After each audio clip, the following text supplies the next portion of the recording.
students have a room to be able to get the job done in class and prepare them for the real world. In the classroom, we can teach theory and we can teach equations, but when you come into the trading room and actually use the programs to be able to see the application of this, so learning by doing, to actually see the real data, see the real stock charts, and see what they're learning in the classroom applies in practice, that really enhances the learning process.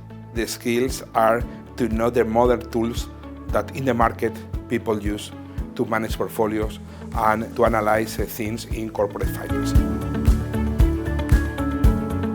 One of the main type of activities that we do here at the trading room at IE is that we look at financial market news or financial market reports to truly assess what's moving the market. We use it, for example, for portfolio management, for trading strategies, company valuation. It really complements with the different subjects we have.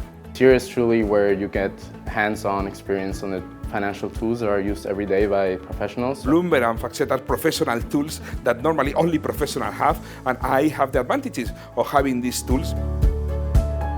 The value is really adding, is the learning by doing, but also they'll get these professional software packages, Bloomberg and FactSet and others, on their resume, which will make them much more marketable for the job market. The most important tip I would give to future students is to come in your free time and spend as much time as possible. It's really pays off for future interviews. Get ready to move really fast. Get your sleep the night before, because we're going to be looking at stocks and sectors and asset classes and the economy and charts and tables and data. And it's a lot of fun.